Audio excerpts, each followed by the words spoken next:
Welcome to tea shot. నా పేరు అన్నం కళింగారెడ్డి. నిరుద్యోగం రకాలు మనం కంటిన్యూషన్ చేసినట్లయితే విద్యావంతుల నిరుద్యోగం ఎడ్యుకేషనల్ అన్ఎంప్లాయ్మెంట్ అంట. అంటే విద్యావంతుల నిరుద్యోగం అంటే విద్యను అభ్యసించినప్పటికీ ఉద్యోగ అవకాశాలు దొరకనటువంటి స్థితినే విద్యావంతుల నిరుద్యోగం అంటాం. అంటే పాఠశాలల సంఖ్య, కళాశాలల సంఖ్య, విశ్వవిద్యాలయాల సంఖ్య పెరగటం వల్ల విద్యను అభ్యసించే వారి స్థాయి పెరిగింది. విద్యను అభ్యసించే వారి స్థాయి పెరిగిన స్థాయిలో ఉద్యోగ అవకాశాలు పెరగనటువంటి స్థితిని విద్యావంతుల నిరుద్యోగంగా మనం చెప్తున్నాం. అయితే భారతదేశంలో రోజు రోజుకి విద్యావంతుల నిరుద్యోగం అనేది పెరుగుతుంది. ఈ విద్యావంతుల నిరుద్యోగం పెరగటానికి ప్రధానంగా రీజన్ ఏంటంటే లోపభూయిష్టమైన విద్యా విధానం, defect of Indian education system. అంటే భారతదేశ విద్యా విధానం అనేది పనికిరాని విద్యా విధానము, లోపభూయిష్టంగా ఉంది. ఈ లోపభూయిష్టమైన విద్యా విధానము, దేనికి పనికిరాని విద్యా విధానము విద్యార్థులకు నేర్పి వాళ్ళు చదువుకున్న తర్వాత ఆ చదువుకున్న చదువుకు ఎలాంటి ఉద్యోగ అవకాశాలు లేవు. చదువుకున్నప్పటికీ ఉద్యోగ అవకాశాలు లేనటువంటి స్థితి ఈ దేశంలో కనపడుతుంది. కాబట్టి విద్యావంతుల నిరుద్యోగం అనేది రోజు రోజుకు మన దేశంలో పెరుగుతుంది. మరి విద్యావంతుల నిరుద్యోగం పెరగడానికి లోపభూయిష్టమైన విద్యా విధానం అన్నాం, ప్లస్ కళాశాలల సంఖ్య పెరగటం కూడా ఒక కారణం. రోజు రోజుకి యూనివర్సిటీల సంఖ్య, విశ్వవిద్యాలయాల సంఖ్య కూడా పెరగటం ఒక కారణం.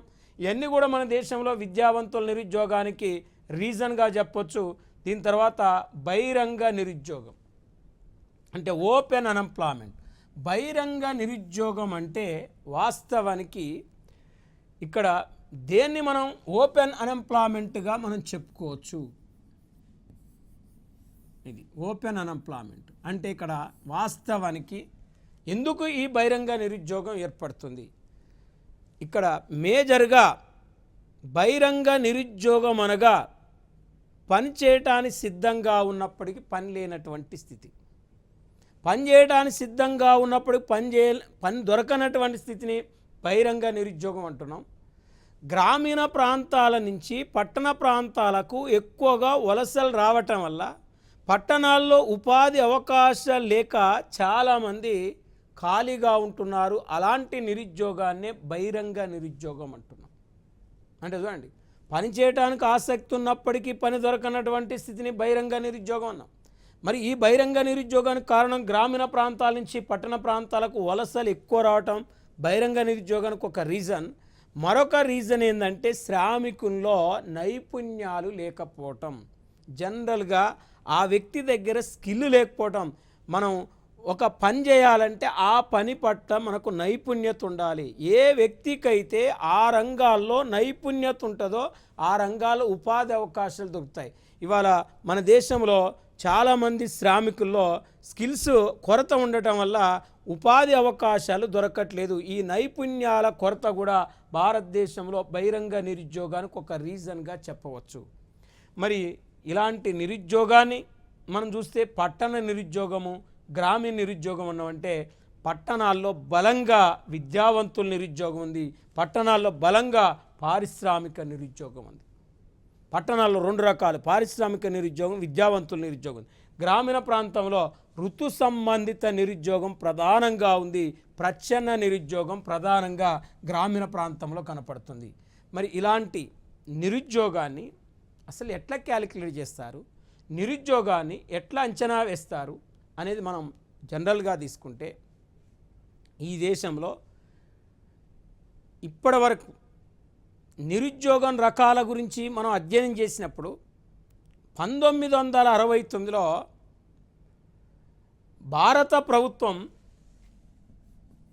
నిరుద్యోగం మీద దంతవాలా కమిటీ వేసింది. దంతవాలా కమిటీ ఇక్కడ చూడండి, భారతదేశం 1969లో నిరుద్యోగ సమస్య మీద వేసిన కమిటీ దంతవాలా కమిటీ. ఈ కమిటీ 3 సభ్యులతో వేసింది. కేఎన్ రాజ్, లాహిరి, దంతవాలా. అంటే దంతవాలా అధ్యక్షుడు, కేఎన్ రాజ్, లాహిరి సభ్యులు. వీళ్ళు ముగ్గురు కలిసి నిరుద్యోగం గురించి అధ్యయనం చేయాలి. ఇదే మన దేశంలో మొట్టమొదటిసారిగా అన్ఎంప్లాయ్మెంట్ మీద వేసిన కమిటీ అండి. దీని తర్వాత మరొక కమిటీ నిరుద్యోగం మీద 1973లో నిరుద్యోగం మీద మరొక కమిటీ వేసింది. ఆ కమిటీ పేరే justice Bhagavati committee. Justice Bhagavati committee. ఇప్పటి వరకు మన దేశంలో అన్ఎంప్లాయ్మెంట్ మీద వేసిన కమిటీలు కేవలం 2. 69లో దంతవాల కమిటీ, 73లో భగవతి కమిటీ. 73 నుంచి ఇప్పటి వరకు 50 సంవత్సరాల చరిత్రలో నిరుద్యోగం మీద కేంద్ర ప్రభుత్వం ఇప్పటి వరకు కూడా ఒక్క కమిటీ కూడా వేయలేదండి. మరి ఈ జస్టిస్ భగవతి కమిటీ సిఫారసులు అనుసరించి నిరుద్యోగాన్ని జనరల్గా 3 రకాలుగా వర్గీకరించారండి. ఏది? సాధారణ స్థితి నిరుద్యోగం, వారం వారి స్థితి నిరుద్యోగం, రోజువారీ స్థితి నిరుద్యోగం. అంటే నిరుద్యోగ అంచనా పద్ధతిలో శ్రామిక శక్తి రేటు, పని శక్తి రేటు, సాధారణ స్థితి నిరుద్యోగం, వారం వారి స్థితి నిరుద్యోగం, రోజువారీ స్థితి నిరుద్యోగం. అంటే మనం వీటిని తెలుసుకోవాలంటే శ్రామిక శక్తి rate, labour force rate, work force rate అంటే ఏంది మనకు తెలవాలి. లేబర్ ఫోర్స్ రేటుకు వర్క్ ఫోర్స్ రేటుకు చాలా తేడా ఉంటుంది. మరి ఈ రెండింటి గురించి తెలవాలంటే ఈ 3 మనం ఫస్ట్ తెలుసుకోవాలి. Usual status unemployment, weekly status unemployment, daily status unemployment. మరి usual status unemployment, weekly status unemployment, daily status unemployment అంటారు.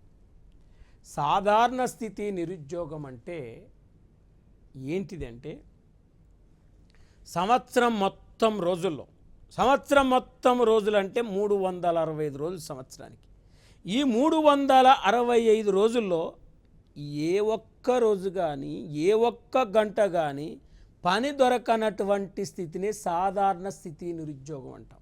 సంవత్సరానికి సంవత్సరం ఖాళీగా ఉంటే యూజువల్ స్టేటస్ అన్ఎంప్లాయీగా చెప్పాలి. అంటే ఎప్పుడు అంటే నిరుద్యోగాన్ని అంచనా వేసే ముందు. నిరుద్యోగాన్ని ఎవరు అంచనా వేస్తారని మనం చదువుకున్నాం అంటే ఎన్ఎస్ఎస్ఓ. అంటే NSSO national sample survey organisation సంస్థ. అంటే ఎన్ఎస్ఎస్ఓ సర్వే జరిపే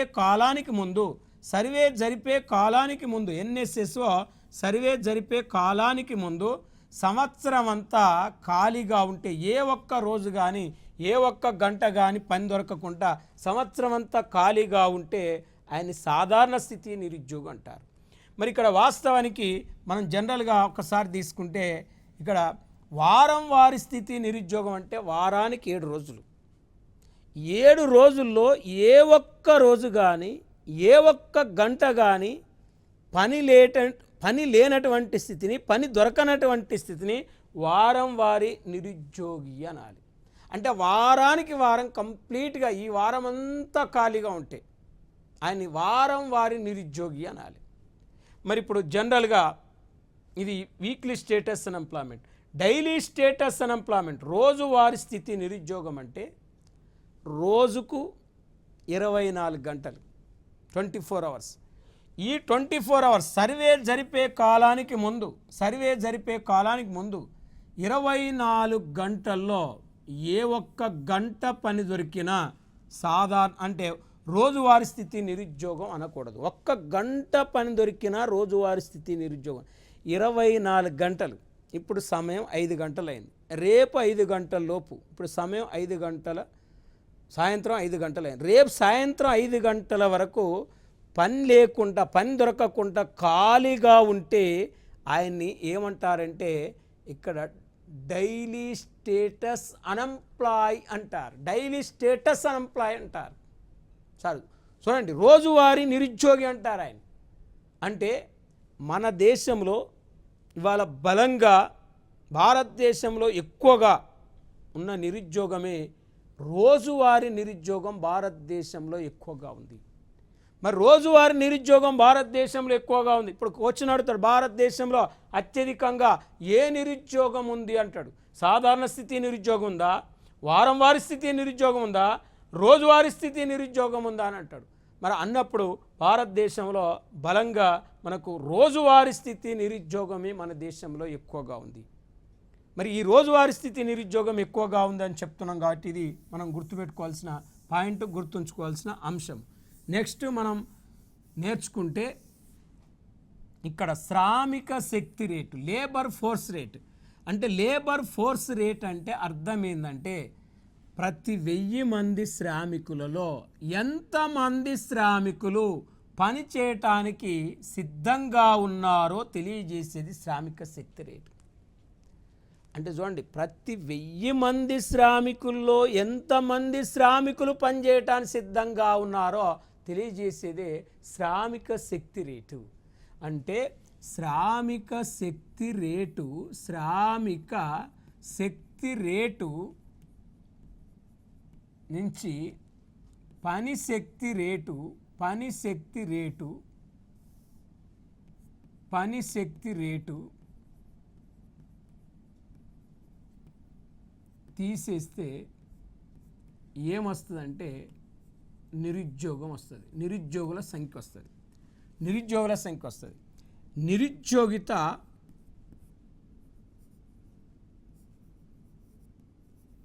శాతం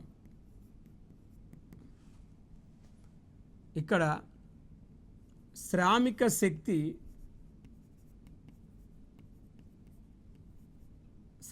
శక్తి రేటు బై నిరుద్యోగుల సంఖ్య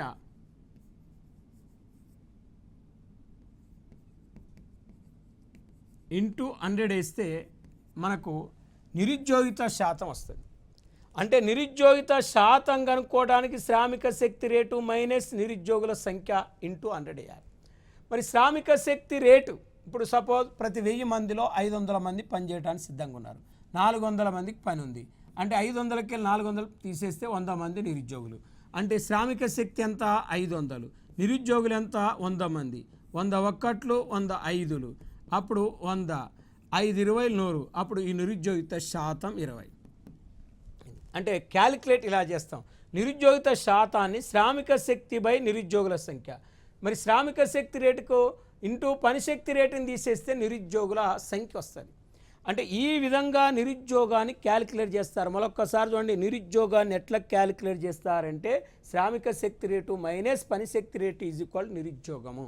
మరి శ్రామిక శక్తి రేట్ అంటే ఏంటిది అని చెప్పిన ప్రతి 1000 మంది శ్రామికుల్లో ఎంతమంది పనిచేయటానికి సిద్ధంగా ఉన్నారో తెలియజేసే శ్రామిక శక్తి రేటు. శ్రామిక శక్తి రేటుకు ఫార్ములా ఏంటంటే ఇక్కడ నిరుద్యోగుల సంఖ్య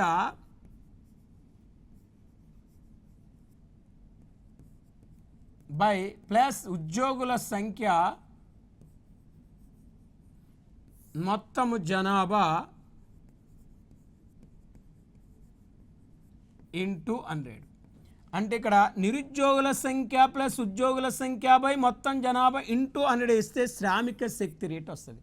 అంటే శ్రామిక శక్తి రేటులో పనిచేయటానికి సిద్ధంగా ఉన్నవారు, పనిచేస్తున్నవారు ఉంటారు.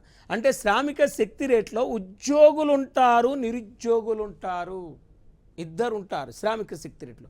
అదే పనిశక్తి రేట్ అంటే ప్రతి 1000 మంది శ్రామికుల్లో, ప్రతి 1000 మంది శ్రామికుల్లో ఎంతమంది శ్రామికులు పనిచేస్తున్నారో తెలియజేసేదే పనిశక్తి రేటు. అంటే 1000 మంది శ్రామికులు ఎంతమంది శ్రామికులు పనిచేస్తున్నారో తెలియజేసేది పనిశక్తి రేటు. అంటే ఈ పనిశక్తి రేటుకు ఫార్ములా ఉద్యోగుల సంఖ్య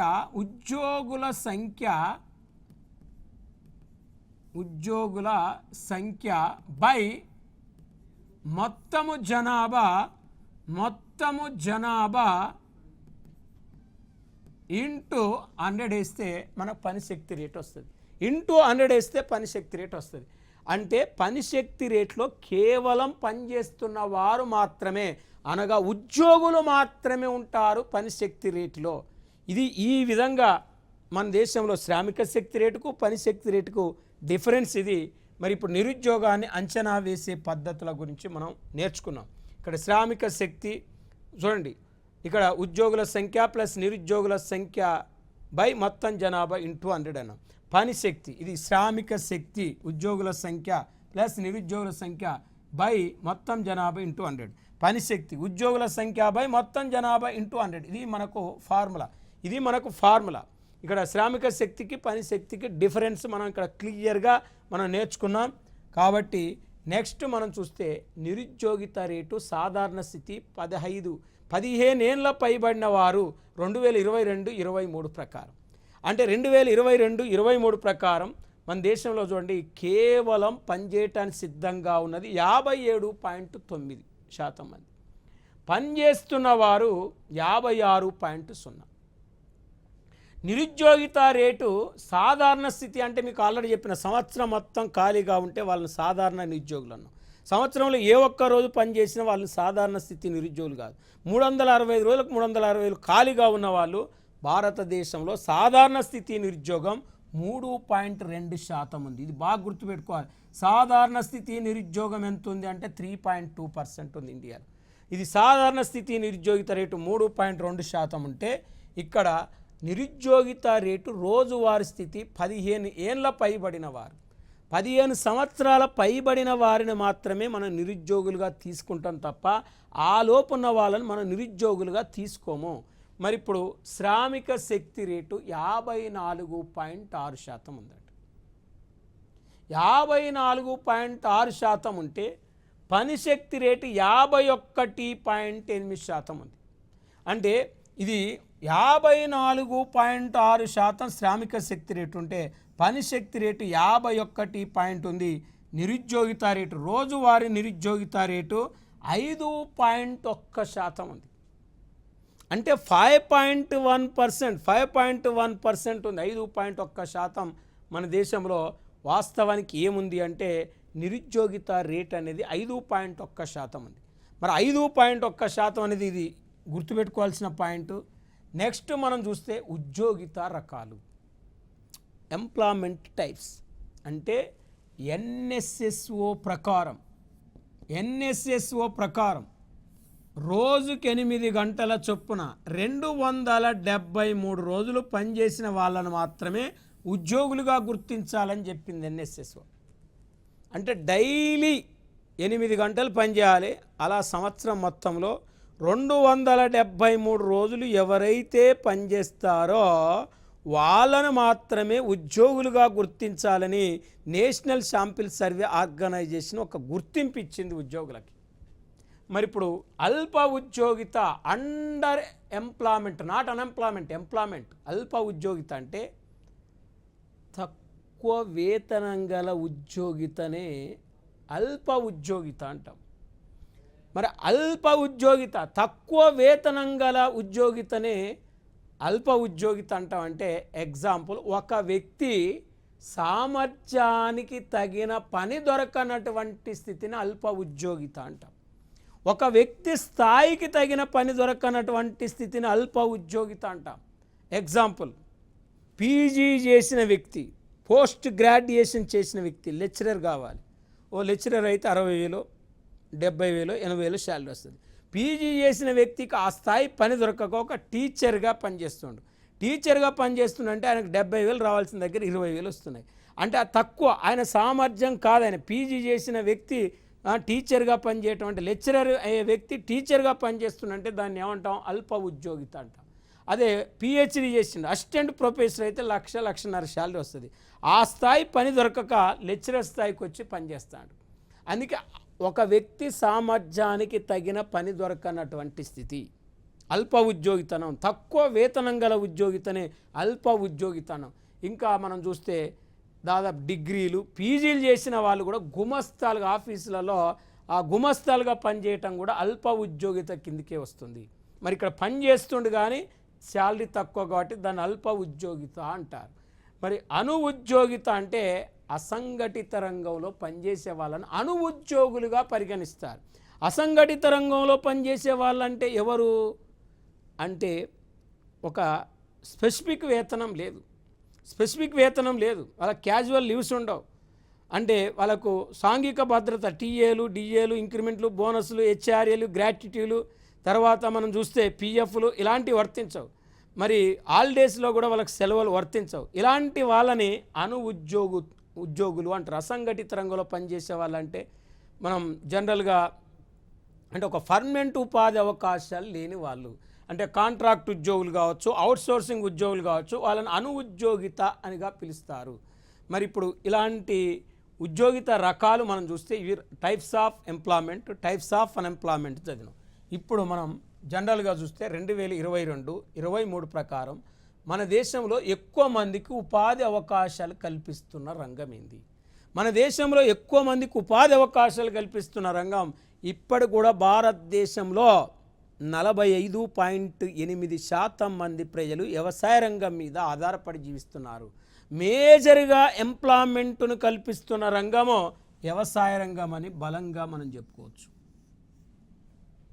100 మంది ఉద్యోగులు పనిచేస్తే డిఫరెంట్ సెక్టార్లలో ఒక 45.8% మందికి వ్యవసాయమే ఇప్పటికీ ఉపాధి కల్పిస్తున్నది. మేజర్ పాత్ర వ్యవసాయందే. తర్వాత పారిశ్రామిక రంగము 24.4% ఉంటే ఇక్కడ సేవా రంగం 29.8% ఉంది. అంటే ఇక్కడ సేవా రంగం అంటే అనేక రకాలు వస్తాయి. ఇక్కడ వ్యవసాయం తర్వాత ఎక్కువ మందికి సేవా రంగం తర్వాత మూడో ప్లేస్లో పారిశ్రామిక రంగం ఉపాధి కల్పిస్తుంది. అంటే మనకు వ్యవసాయం తర్వాత సేవ తర్వాత పారిశ్రామిక రంగంలో ఎక్కువ మందికి ఉపాధి కల్పిస్తున్న రంగం ఏందని సబ్ సెక్టార్ అడిగిన అనుకోండి, మ్యానుఫ్యాక్చరింగ్ సెక్టారే ఎక్కువ మందికి ఉపాధి కల్పిస్తుంది.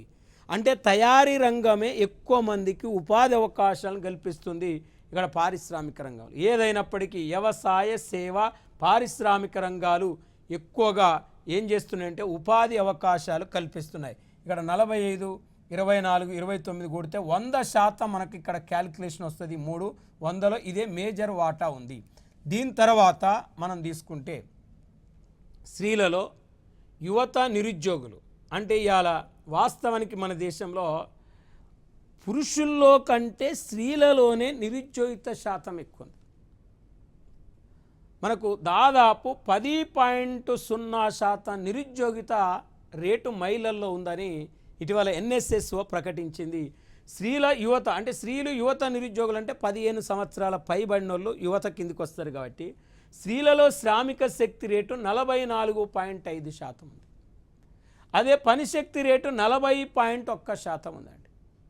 మరి అదే నిరుద్యోగిత రేటు 10.0% ఉంది. 10.0 అంటే భారతదేశంలో గుర్తుపెట్టుకోవాల్సింది పురుషుల కంటే స్త్రీలలో అన్ఎంప్లాయ్మెంట్ రేటు ఎక్కువగా ఉన్నట్లు మనకు సర్వేలు చెప్తున్నాయి.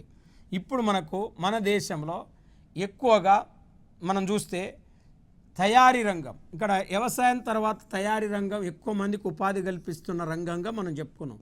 తయారీ రంగం మ్యానుఫ్యాక్చరింగ్ సెక్టార్లో ఎక్కువ మందికి ఉపాధి కల్పిస్తున్న రంగం ఫుడ్ ప్రాసెసింగ్ సెక్టార్, ఆహార ఉత్పత్తులు. బన్ను తయారు కానీ, బ్రెడ్ తయారు కానీ, బిస్కెట్ తయారు కానీ, చాక్లెట్ తయారు కానీ, లేసులు కానీ, కుర్కురేలు కానీ, మూందాలు కానీ, హల్దీరాములు కానీ వీటిని ఏమంటాం అంటే ఫుడ్ ప్రోడక్ట్స్ అంట. అంటే ఫుడ్ ప్రోడక్ట్ సెక్టార్ బాగా విస్తరిస్తుంది భారతదేశంలో. ఇలా తయారీ రంగంలో ఎక్కువ మందికి ఉపాధి కల్పిస్తున్న రంగం ఇది. ఎక్కువ మందికి ఉపాధి కల్పిస్తున్న రంగం ఏందన్నప్పుడు వ్యవసాయ, పారిశ్రామిక, సేవ ఇచ్చినప్పుడు వ్యవసాయం చేయాలి. పారిశ్రామిక రంగంలో ఎక్కువ మందికి ఉపాధి కల్పిస్తున్న రంగం తయారీ రంగమా, నిర్మాణ రంగమా, విద్యుత్, చముర, గ్యాస్ అన్నప్పుడు తయారీ రంగం చేయాలి. తయారీ రంగంలో ఎక్కువ మందికి ఉపాధి కల్పిస్తున్న రంగం ఆహార ఉత్పత్తులు. తర్వాత టెక్స్టైల్, వస్త్రపు ఉత్పత్తులు. అంటే టెక్స్టైల్ రంగం కూడా దాదాపు మనకు 10% ఎంప్లాయ్మెంట్ ప్రొవైడ్ చేస్తుంది. 10% ఎంప్లాయ్మెంట్ ప్రొవైడ్ చేస్తుంది. ఇది 11% అయితే బేసిక్ మెటల్స్, రకరకాల మెటల్స్ వస్తువులు తయారవుతుంటాయి. అవి బేసిక్ మెటల్స్ అనేది స్థానిక మెటల్స్ అనేది 7% మందికి ఉపాధి కల్పిస్తుంది. కాబట్టి ఇది ఒక్కటి మేజర్గా మనం తయారీ రంగంలో ఆహార ఉత్పత్తులు అనే దాన్ని మనం గుర్తుపెట్టుకోవాలి. నెక్స్ట్ ఎక్కువ మందికి ఉపాధి ఈ 5 సంవత్సరాల్లో నమోదైన రంగాలు మనం తీసుకుంటే ఇక్కడ మళ్ళీ ఓవరాల్గా తీసుకుంటే ఈ 5 సంవత్సరాలు ఈ 5 ఇయర్స్ బాగా ఏ రంగాల్లో ఎంప్లాయ్మెంట్ పెరిగిందంటే కంప్యూటర్ అండ్ ఎలక్ట్రానిక్స్, ఐటీ రంగాల్లో IBM సెక్టార్లు ఎక్కువ పెరిగింది. అంటే ఓన్లీ 5 ఇయర్స్లో ఎక్కువ మందికి ఎంప్లాయ్మెంట్ కల్పిస్తున్న రంగాలు ఏంటి అంటే కంప్యూటర్ అండ్ ఎలక్ట్రానిక్స్ సెక్టార్ అనేది 66% అయితే రబ్బర్, ప్లాస్టిక్ ప్రోడక్ట్స్ అంటే ఈ మధ్యకాలంలో రబ్బరు, ప్లాస్టిక్ ప్రోడక్ట్లు బాగా విస్తరిస్తున్నాయి కాబట్టి అవి కూడా ఎక్కువ మందికి ఉపాధి కల్పిస్తున్నాయి. తర్వాత రసాయనాలు కూడా వేగంగా, కెమికల్ ప్రోడక్ట్స్ కూడా ఎక్కువ మందికి ఉపాధి కల్పిస్తున్న రంగాలుగా ఈ 5 ఇయర్స్ అన్నప్పుడే మనం గుర్తుపెట్టుకోవాలి. తర్వాత నెక్స్ట్ మనం తీసుకుంటే ఇది ఇక్కడ మనకు మెయిన్గా ఇప్పుడు నిరుద్యోగం, ఆ నిరుద్యోగానికి సంబంధించి మనం రకాలు, నిరుద్యోగాన్ని అంచనా వేసే పద్ధతుల గురించి మనం అధ్యయనం చేసుకున్నాం. కాబట్టి ఇప్పుడు మేజర్గా మనం ఒక్కసారి స్టడీ చేస్తే అన్ని కోణాల్లో చూస్తే ఒక్కసారి నిరుద్యోగంలో మనం బుల్లెట్ పాయింట్లు నేర్చుకుంటే మెయిన్గా ఒకసారి చూస్తే ఇప్పుడు ఒక పాయింట్, భారతదేశంలో నిరుద్యోగాన్ని అంచనా వేసే పద్ధతి ఏందన్నాడు అనుకోండి, అంచనా వేసే పద్ధతి ఏందన్నాడు అనుకోండి. అప్పుడు మేజర్గా నిరుద్యోగాన్ని అంచనా వేసే పద్ధతి ఏంటంటే వాస్తవానికి ఇక్కడ శ్రామిక శక్తి రేటు మైనస్ పని శక్తి రేటు ఈజ్ ఈక్వల్ టు నిరుద్యోగం అనాలి. భారతదేశంలో నిరుద్యోగాన్ని ఎక్కువగా క్యాలిక్యులేట్ చేసే సంస్థ అంటే నిరుద్యోగాన్ని అంచనా వేసే సంస్థ ఏంటంటే అప్పుడు మనం ఎన్ఎస్ఎస్ఓ అనేది గుర్తుపెట్టుకోవాలి. మరి భారతదేశంలో వ్యవసాయ రంగంలో ఎక్కువగా ఏ నిరుద్యోగం ఉంది అని అడిగినప్పుడు మనకు మేజర్గా మనకు వ్యవస్థాపూర్వక నిరుద్యోగం బలంగా ఉందని గుర్తుపెట్టుకోవాలి. భారతదేశంలో గ్రామీణ ప్రాంతంలో అత్యధికంగా ఏ నిరుద్యోగం ఉంది అన్నప్పుడు మనకు ఋతు సంబంధిత నిరుద్యోగం ఉందని గుర్తుపెట్టుకోవాలి. మరి భారతదేశంలో ఎక్కువ మందికి ఉపాధి అవకాశాలు కల్పిస్తున్న రంగం ఏందన్నప్పుడు వ్యవసాయ రంగం గుర్తుపెట్టుకోవాలి. మరి భారతదేశంలో ఎక్కువ మందికి ఉపాధి కల్పిస్తున్న పారిశ్రామిక రంగం ఉపరంగం ఏందన్నప్పుడు తయారీ రంగం గుర్తుపెట్టుకోవాలి. తయారీ రంగంలో ఎక్కువ మందికి ఉపాధి అవకాశాలు కల్పిస్తున్న రంగం ఏందన్నప్పుడు మనం ఆహార ఉత్పత్తులు గుర్తుపెట్టుకోవాలి. ఇంకా మనకు పోటీ పరీక్షల్లో ఈ నిరుద్యోగం మీద ఎక్కువ కరెంటు డేటా ఏమడుగుతాడంటే గత 5 సంవత్సరాల్లో భారతదేశంలో ఎక్కువ మందికి ఉపాధి అవకాశాల కల్పనలో పెద్ద పీఠం వేస్తున్న రంగం ఏంటంటే కంప్యూటర్ అండ్ ఐటీ సెక్టార్ అనే దాని మీద మెయిన్గా ఎక్కువ మందికి ఉపాధి కల్పిస్తున్న రంగంగా దాన్ని మనం తీసుకోవాలి. ఇంకా మనకు జనరల్గా మేజర్గా మనం స్టడీ చేస్తే భారతదేశంలో వాస్తవానికి సాధారణ స్థితి నిరుద్యోగం ఎక్కువందా, రోజువారీ స్థితి నిరుద్యోగం ఎక్కువందా అని మనకు అడిగినప్పుడు మెయిన్గా రోజువారీ స్థితి నిరుద్యోగమే భారతదేశంలో బలంగా కనపడుతుంది. కాబట్టి రోజువారీ స్థితి నిరుద్యోగం అనేది ఆన్సర్ చేయాలి. ఇంకా మనం కరెంటు డేటా మీద నిరుద్యోగం మీద బుల్లెట్ పాయింట్గా మనం ఏం చదవాలంటే భారతదేశంలో పురుషులలో నిరుద్యోగం ఎక్కువగా ఉందా, స్త్రీలలో నిరుద్యోగం ఎక్కువగా ఉందంటే మనకు పురుషులతో పోలిస్తే అంటే మేల్తో పోలిస్తే మన దేశంలో వాస్తవానికి ఫిమేల్లోనే నిరుద్యోగం ఎక్కువగా బలంగా భారతదేశంలో ఉందనే పాయింట్ను కూడా మనం ప్రధానంగా నేర్చుకోవాలి. ఇక్కడ మనం జనరల్గా చూస్తే ఇంకా మనకు మెయిన్గా ఈ ఎంప్లాయ్మెంట్ మీద ప్రశ్న అడిగితే ఇక్కడ ఉద్యోగుల్లో స్వయం ఉపాధి ఉద్యోగులు ఉంటారు, రెగ్యులర్ ఉద్యోగులు ఉంటారు, శాశ్వత ఉద్యోగులు అంటాం. తర్వాత ప్రొవిజనల్ ఎంప్లాయీస్ ఉంటారు, అంటే ఇంగ్లీష్లో provisional employees, regular employees, self employees అని 3 రకాలు ఉంటారు. అంటే స్వయం ఉపాధి ఉద్యోగులు ఒకటి, తాత్కాలిక ఉద్యోగులు రెండవది, మూడవది శాశ్వత ఉద్యోగులు అంటారు.